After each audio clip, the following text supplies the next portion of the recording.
আসসালামু আলাইকুম, সবাই কেমন আছেন? অপসরাস কুকিং হাউসে আপনাদেরকে স্বাগতম। আজ আমি আপনাদেরকে দেখাবো কিভাবে রুই মাছ দিয়ে পালং শাক ঘাঁটি করতে হয়। তো এখন শীতকাল, পালং শাকটা অ্যাভেলেবল। এটা মাছ দিয়ে অথবা চিংড়ি মাছ দিয়ে যে কোনো কিছু দিয়ে ঘাঁটি খাইতে খুবই মজার লাগে। তো সেই প্রসেসটাই আজ আমি আপনাদেরকে দেখাবো নতুনদের জন্য, যে কিভাবে রুই মাছ দিয়ে পালং শাক ঘাঁটি করে। তো এর জন্য প্রথমে আমি নিয়ে নিয়েছি এখানে পেঁয়াজ, মরিচ আর রসুনগুলো, আর এখানে নিয়েছি কিছু পালং শাক কেটে, আর নিয়ে নিয়েছি 2 টুকরা মাছ, আর এখানে নিয়ে নিয়েছি আদা রসুন বাটা 1 চা চামচ, জিরা গুঁড়া, হলুদ গুঁড়া আর ধনিয়া গুঁড়া আর কিছু আস্ত গরম মশলা। আর আমি এখানে নিয়ে নিয়েছি কিছু পরিমাণ আটা, যেটা এর মধ্যে গুলাইয়ে দিয়ে দেব। আর এখানে আমি প্রথমে শাকটা সিদ্ধ দিয়ে নিয়েছি। এটা সিদ্ধ করে নিতে হবে প্রথমে হালকা পানি দিয়ে, আর পানি শাক থেকে বের হয়ে যাবে। আর এখানে আমি মাছটা সিদ্ধ করে নেব একটু লবণ আর একটু হলুদ দিয়ে, যাতে মাছের গন্ধটা না লাগে। আর একটু মরিচের গুঁড়া দেবো ঝালের জন্য। তো এটা এখন আমি ঢেকে দিচ্ছি, অপেক্ষায় থাকবো এটা সিদ্ধ হওয়ার জন্য। আর অপর পাশে আমি দিয়ে দিচ্ছি একটা কড়াই।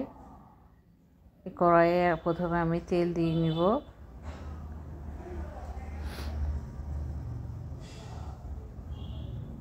তেলটা দেওয়া হয়ে গেলে এর মধ্যে এক টুকরো শুকনো মরিচ দিয়ে আগে একটু লাল করে নেব। শুকনো মরিচটা দিলে সেন্টটা সুন্দর লাগে। আর দিয়ে দিচ্ছি এক টুকরো তেজপাতা, সেটা চিড়ে দিবেন তাহলে ভালো হবে। আর এই যে আস্ত যে মশলাগুলো নিয়েছিলাম এগুলো এরপর তেলের উপরে দিয়ে দেব। এই সব কিছু একটু লাল লাল করে নেব একসঙ্গে করে।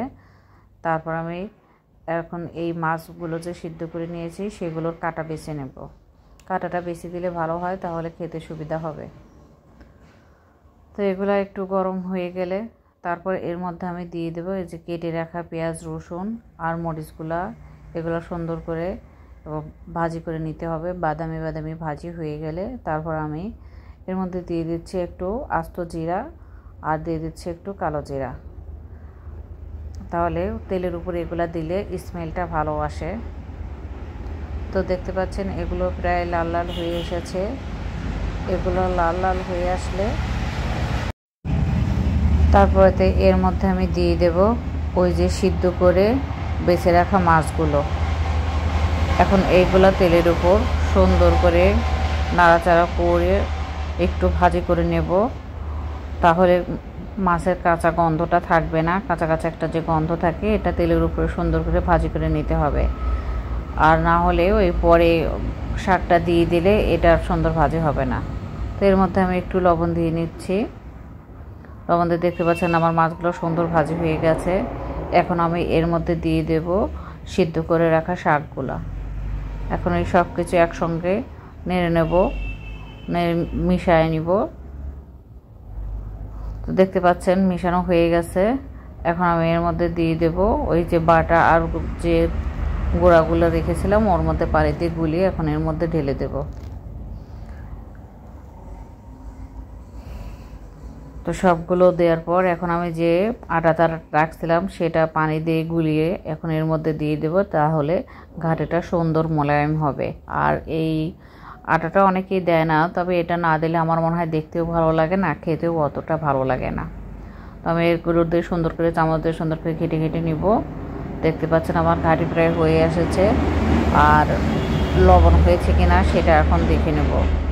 লবণ হলে আর তো দেওয়ার দরকার নেই, আর না হলে আর একটু দিয়ে দিতে হবে। তো এটা দেখতে পাচ্ছেন ঘন হয়ে এসেছে, তার মানে এই শাক ঘাটিটা এখন রেডি হয়ে গেছে। এখন আমরা লবণ দেখে এই ঘাটিটা নামিয়ে নেব। ভিডিওটা যদি ভালো লাগে থাকে তাহলে সবাই একটু লাইক কমেন্ট করে যাবেন, আর আমার চ্যানেলটা যেহেতু নতুন একটু সাবস্ক্রাইব করে যাবেন। আর নতুন নতুন রেসিপি পাওয়ার জন্য আল্লাহ হাফেজ।